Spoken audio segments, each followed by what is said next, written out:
really great to hear from Vince and Cleo when I did. And I'm thrilled to talk about the theme he gave me, Single and Full, How to Do Christianity Like Jesus Did.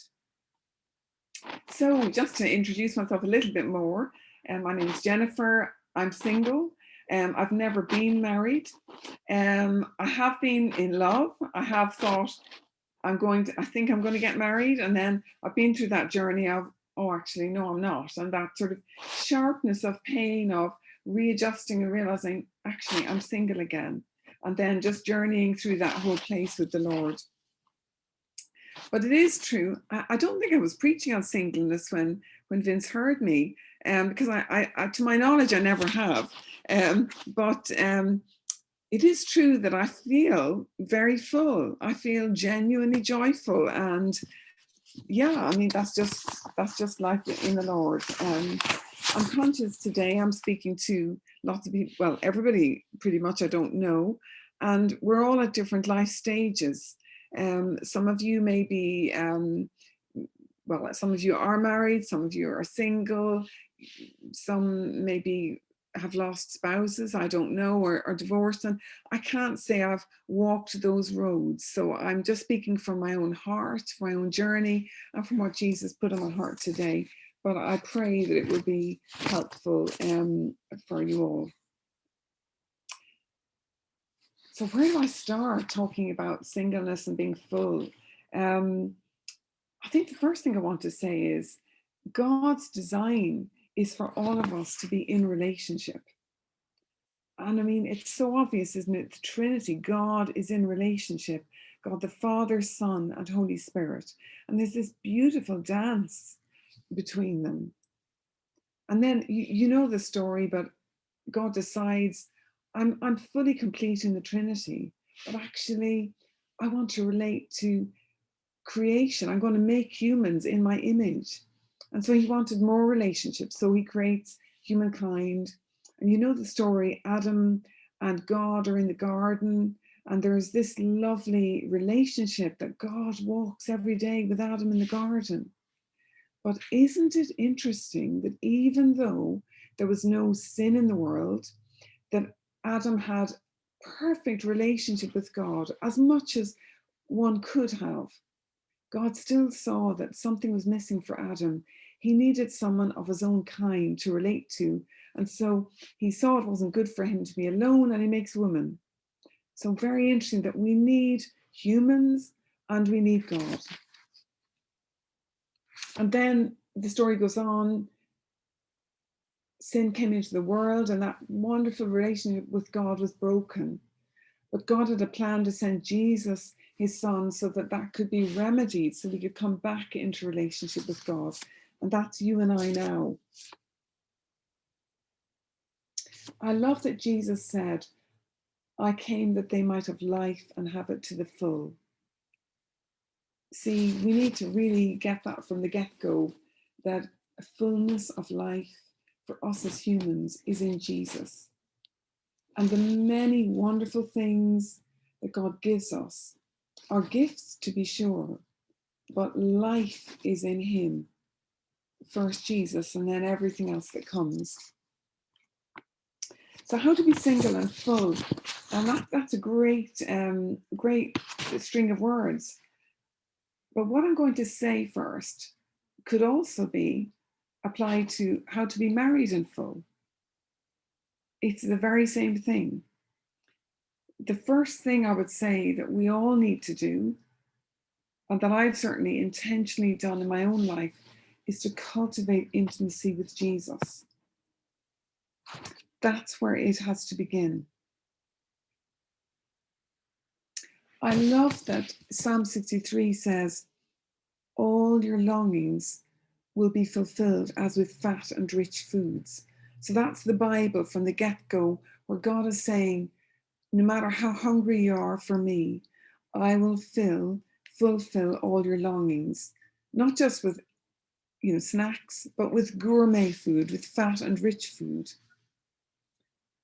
And the other compelling picture in the Bible, and I just love this, I can't help but be passionate about it, is the image of the bride and the bridegroom.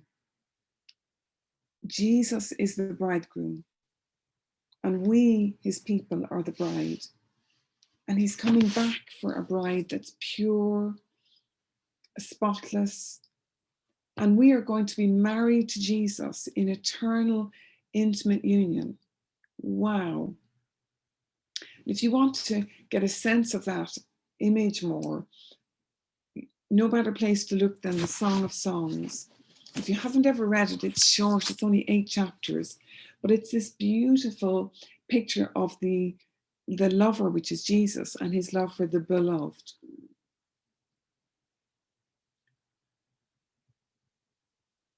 It's interesting. I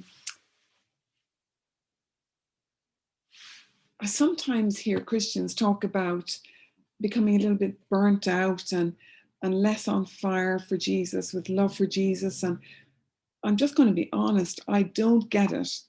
That is not my journey. I've been a Christian since I was really quite young. And I'm not saying this to inflate myself in any way, but honestly, I am more in love with Jesus today than I was when Vince met me 6 or 8 years ago. I'm more in love with him today than I was yesterday. And I will be tomorrow, because there's just no one like him. How could I not be? And that's his invitation. You know, at the beginning of lockdown, and I'm talking about April, May last year, gosh, it's a year ago, the Lord really put on my heart a verse from Song of Songs, chapter 8, verse 5, which says, "Who is this coming up from the wilderness, leaning on her beloved?"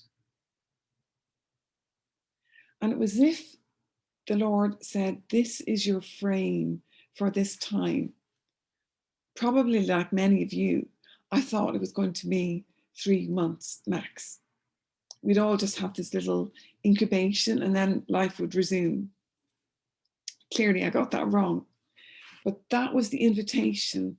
And there was also a seriousness in God's voice where he said, it is a matter of the highest priority in heaven right now that the bride, the church, you and I, learn to lean on the beloved, that we come up out of the wilderness leaning on him.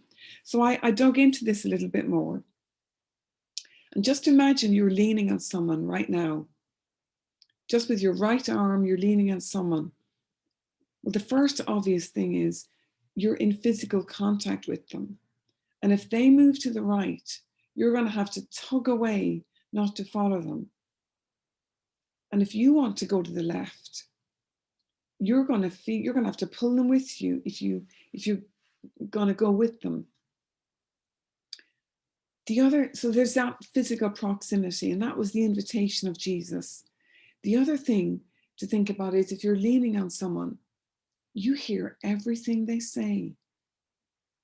Wow, you don't miss a thing. You can even hear their whisper.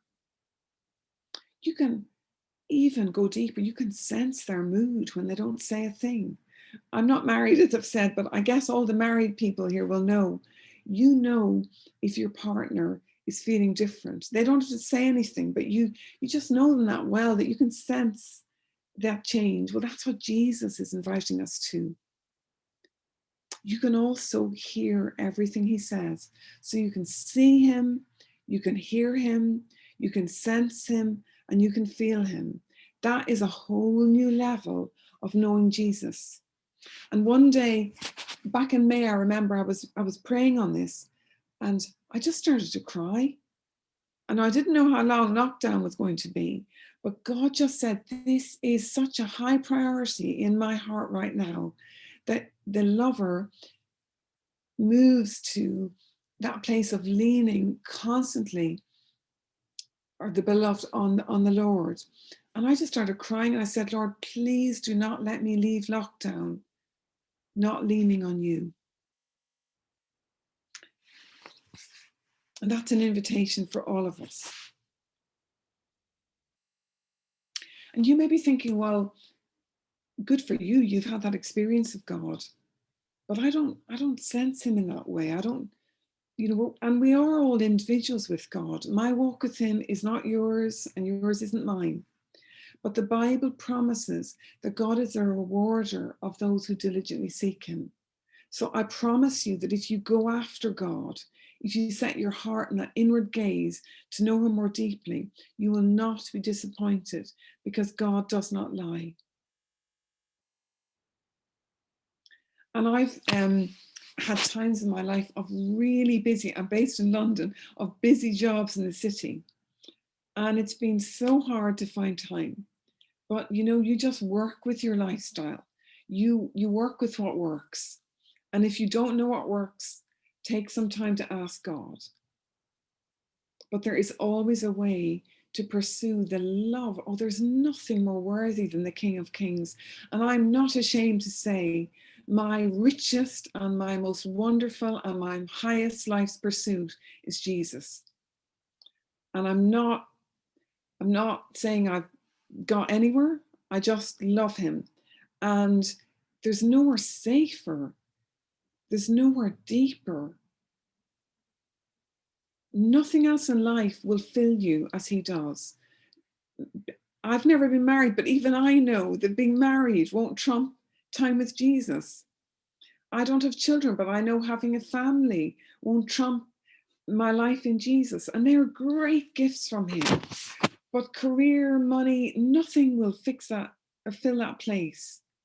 It's about the right order. It's not that those things aren't good to have, but it's about divine order. So I need to move on from that point, but I would say single and full, cultivate intimacy with Jesus. Married and full, cultivate intimacy with Jesus. It's the same message for us all. My second point, and this is really for those who are perhaps single and who perhaps are waiting for marriage. And I should say, not everybody who's single is waiting to be married. And we need to really honor that. I don't live waiting to meet someone. I did at one point, I'm going to be honest about some of my story, but so not everybody is. And actually my background is Catholic. And one of the treasures from that background is that there's a great honor in the Catholic Church for singleness. And I know there's lots of negative stories out there, but I went to a convent secondary school, and I just have great stories. I became very close friends with the head nun. She was called Sister Pius. Everybody laughs at that name, but that was after Pope Pius the something. But an amazing woman of God. And I might look at things a bit differently now, but there was just an honor and there was a value for singleness that we perhaps miss sometimes. But if you are wanting to be married, that's wonderful too. That's an amazing gift of God. And marriage, the Bible makes clear, is for the majority of people. Singleness is a gift, but it's for fewer people. So I just want to say a few things that I've learned about the waiting.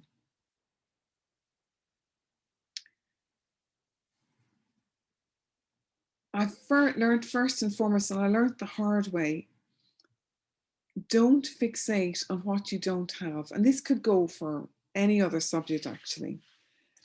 But if we're talking about marriage, don't fixate, don't give all your attention to what you don't have. The reason being that it will take you over. If you're fixed on, I don't have this, it'll just consume your thoughts. And you know what you'll do? You'll open the door to anger at God. You'll open the door to bitterness. You'll open the door to envy of your friends, maybe who are married.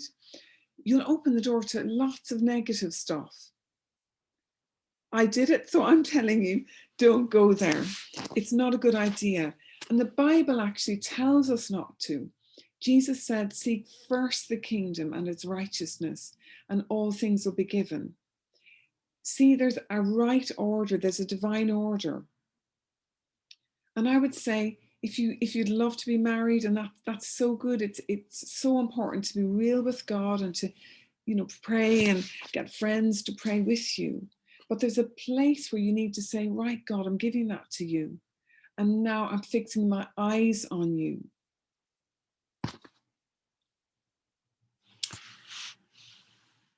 Do you know, if we do, it's really important to learn how to wait well. And this will apply to lots of other things in your life. Waiting well will expand you. Waiting badly will diminish you. And they're not my words, I can't take credit. I'm going to read where I found that gem. It's in the Message translation. Anybody like the Message translation of the Bible? He just nails it sometimes. And he wrote in Romans 8, it's a passage where he's describing hope. And this is what he said. I wish I'd read this years ago. But anyway, I've got to it now. He says, that is why waiting does not diminish us any more than waiting diminishes a pregnant mother. We are enlarged in the waiting. We, of course, don't see what is enlarging us. But the longer we wait, the larger we become and the more joyful our expectancy. Wow. When I read that, I was like, wow, I wish someone had told me that years ago, or maybe they did and I didn't hear. That's quite likely. But this idea that waiting can enlarge us like a pregnant mother. Interesting, I'm saying that today on Mother's Day. Because we never think of pregnancy as diminishing. I've known lots of pregnant friends, by the time they get to month 7 or 8, they're like, oh, I just want to have this baby. But, you know, nobody would want to cut short that growth stage so that this amazing, perfect child comes forward. Do you know, I'm saying this because I did it all wrong in my 30s. Yes, I'm over 30. Yes, I'm over 40. But I did it all wrong in my 30s. I had a desire to be married. And I believe God promised me that. Nothing wrong with that. It's a great desire to be married, and God puts those desires in us. But you know, in my 30s, I went through what everybody does. Friends started to get engaged. Friends started to marry. Friends started to have children. I was bridesmaid 5 times, and it was one of the greatest honors of my life. I'm godmother to 9 children, one of the greatest honors of my life. And most of those children are the firstborn. So, you know, when you have children, you kind of, you ask your best friends to be godmothers. So I'm just saying I was honored. But I began to do all the things I shouldn't have. I became fixated on wanting to be married. I was looking at that more than I was looking at Jesus. There's a fine line. Thing is, I allowed the desire to be married to actually become a kind of an idol in my heart, but I didn't even know it. The thing is, if our hope in the promise of God becomes more than God himself, we have moved away from true hope or life in Jesus. Really subtle distinction, isn't there? We've probably all done it in lots of areas, because we naturally tend to live for something in the future. Oh, if I can just get that job, or if I can just go on that holiday, or if I can just get that house. We kind of tend to live towards the future, and that's not bad, because we're looking for heaven. We're wired that way. But what I should have done in all that time in my 30s, saved myself lots of tears, lots of coming home from weddings crying. I'm being really honest. I was thrilled for my friends who got married, but sometimes I felt crushed that I was yet again on my own at a wedding. But actually, I should have been learning to just say, God, you've got my life. You love me. You see my heart. You're for me just as much as my friend. But instead of not trusting you, I'm going to let you expand me. What might you do in me in this time of waiting that I will stop you doing if I don't stop fixating my thoughts, my mind, my headspace on this desire. And I did let some bitterness come in. I did let some disappointment come in. And I'm saying all this, and I'm gonna leave that point, but I'm saying that because you don't have to. If you're in that place, you don't have to. And actually, I've learned lessons just about waiting, not even to do with marriage, but that principle of not fixating on that promise of God, which is a good promise. The Bible actually tells us to believe God for promises. It's a godly and a right thing to do, to believe him. The Israelites didn't go into the promised land because they didn't believe. They had unbelief in their hearts. So hear me, it's this tension in the gospel. Believe God for what he's promised, but don't let it consume you. And live large today. I've really learned that now. I have learned that now. Live large today, because you don't know that you have tomorrow, and God could do anything tomorrow. Your life could completely change in a day. But you'll miss the present if you don't see it like that. Okay, I need to move on. Oh gosh, I need to move on quite a lot. In living fully in singleness, I would say invest in friendship. Really invest in friendships. And I've done that, but it takes effort. But be intentional about it. And I don't say this to be patronizing, but having been in leadership in church, I was in leadership with Ian. There was a whole 8 of us leaders at the time. What I've really learned, and we were a mix of marrieds and singles, is actually sometimes married people have the fewest friends. And I'm not saying that with any strange attitude. I hope you hear my heart. And I get it. You've got families and you're busy, and oh my goodness, it's a whole different demand on time. And I really see that. But I have also seen, as I've got a little older, married friends of mine kind of wishing they had kept more friendships going. And I would say, as I said at the beginning, we are wired for community. We all need one another. So invest in friendships.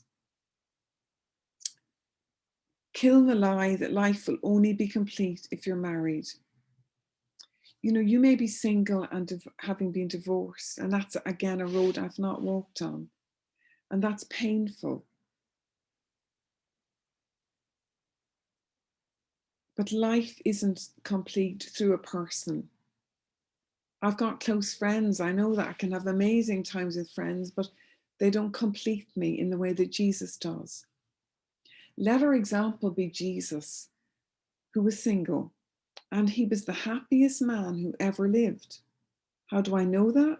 Because Psalm 45 tells me, God says he was anointed with joy above his companions. There was no one happier than Jesus.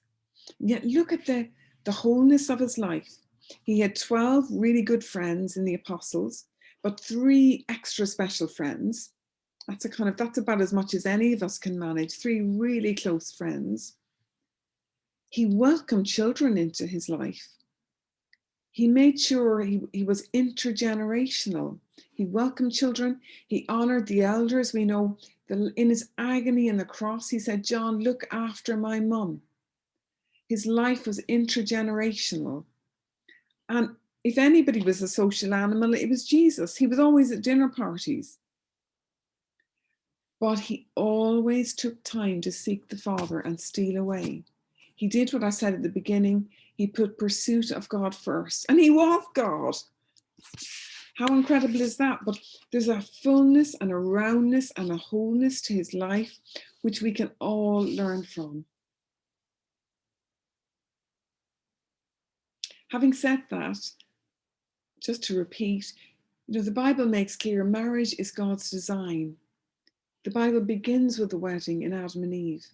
The Bible is when Jesus comes back, it finishes with a wedding. The marriage is a wonderful and a sacred picture of the bride and the bridegroom, and that the consummation of that relationship. And so rightly, marriage should be so honored. I want to say two things to finish. And just touch on on the reality of what if you've longed for marriage and it hasn't come in your life? You know, society has changed, and there isn't time to go into a discussion about why things maybe are different. But what is true is that there seems to be a lot more single people today than maybe 100 years ago. Why is that? Well, maybe just a few obvious things is that the Western world certainly is more secular. Women's opportunities are really different, and much of that is to the great good. People have different expectations around relationships and marriage. We're not in the time when we all live in a village and we simply have to marry the person next door. Divorce is a choice in a way that it wasn't before.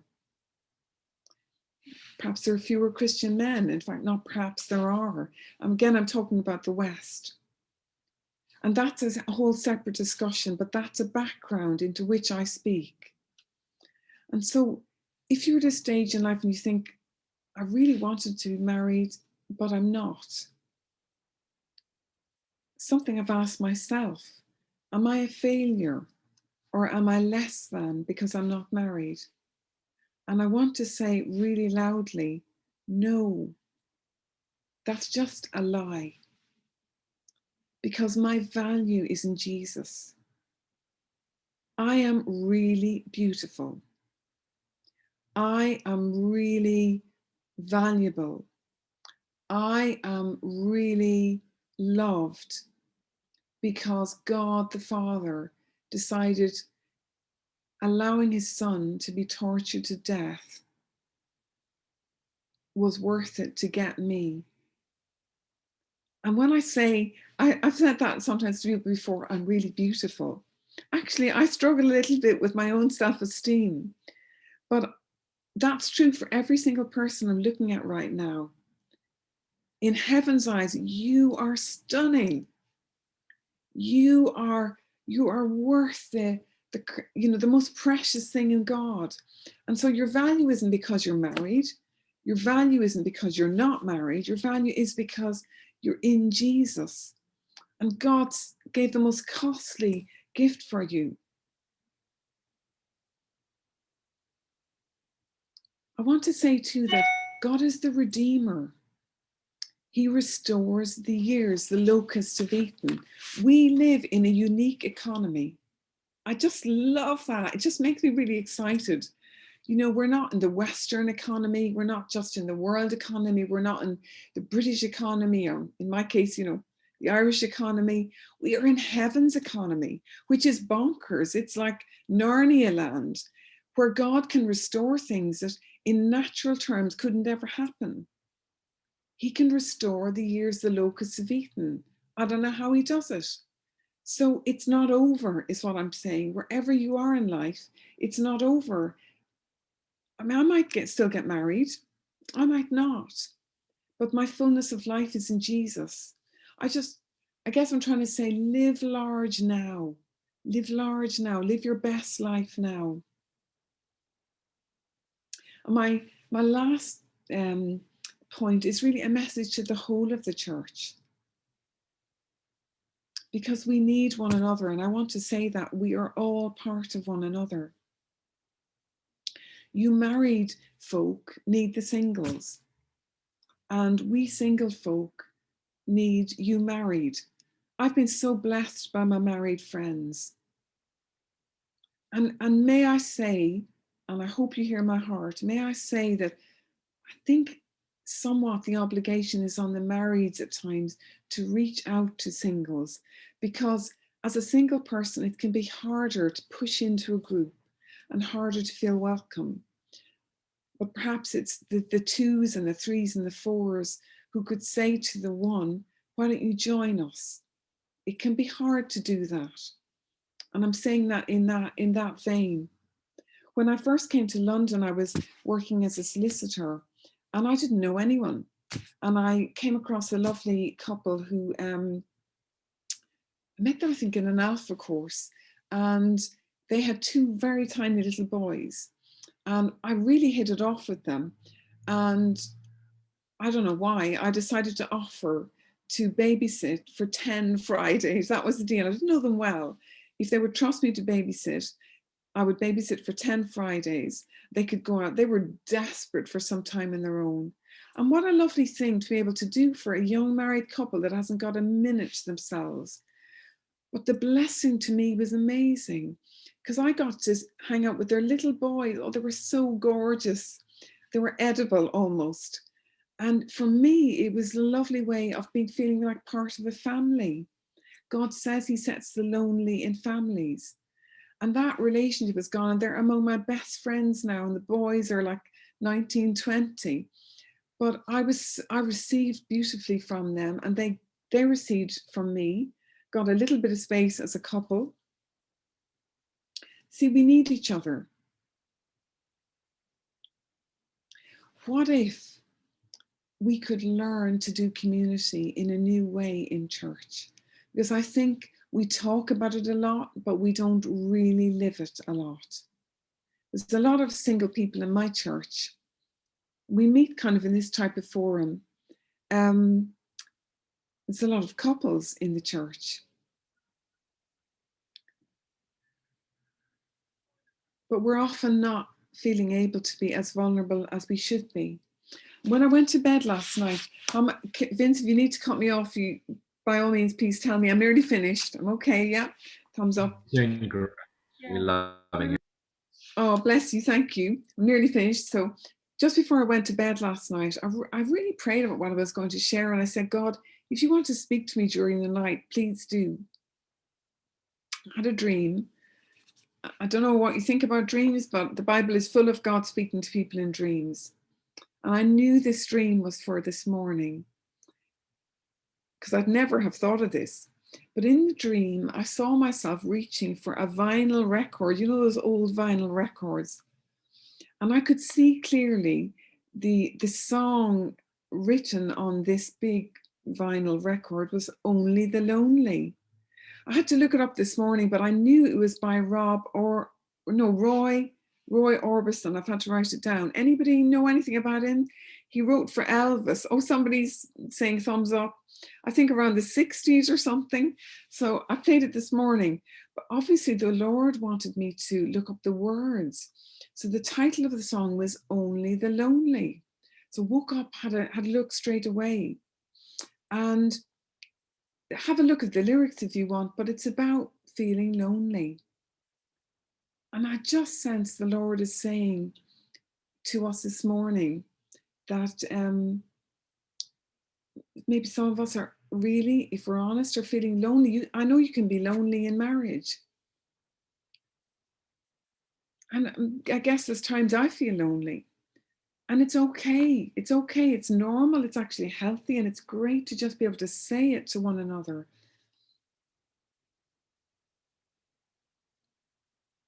What if we could grow community in a way that is so distinctive from the world, that the singles can be full in the community, that the marrieds can be full in the community, and we can be honest about our loneliness, and actually we can meet each other's needs. Because maybe I'm a nail and you're a thumb, or you're a toe, and I'm the hair, whatever it is, we cannot do it on our own. And even opening up this conversation is an invitation just to say, God, may we be in our fullness. We know that the world, there's an epidemic of loneliness. There's an epidemic of mental health issues. And for those who don't know God, I can't even begin to imagine what that kind of loneliness is, not knowing that there's a God in heaven who loves you. We have got that treasure. But if there's such loneliness in the body, then maybe we need to get our house in order first, coming into real openness and love and honesty and deep fellowship, so that the world says, my goodness, what do you guys have that we can have? I tell you, if they see that kind of unity and love, they will come running, and you will not be able to keep the doors closed because of the running into the body. So could I maybe just finish with a little prayer? Maybe you want to pray after, but I know I've said a lot of things, so I'll just pray as the Lord shows me. So Jesus, I just thank you for this beautiful community and this, gift to share today. And I want to thank you, first of all, God, and above all else, that you are my primary pursuit. And you are the pursuit of everybody here. And Lord, that we have that invitation to be your bride. It's just mind blowing. And Lord, may we keep pursuing you. And Lord, as we wait for everything, for anything, Lord, as we wait for our heart's desires, may we wait well. But Lord, will you take us to the next level of doing community, that we learn to be vulnerable, that we learn to be open. Lord, I pray for such an anointing on the married people in this community to be able to welcome in those who maybe feel lonely, and that those who feel lonely would be able to open up and just receive healing. And Lord, that those who are on their own would be able to just join in a beautiful way. Lord, show us what a thriving oneness is. You prayed that we would be one.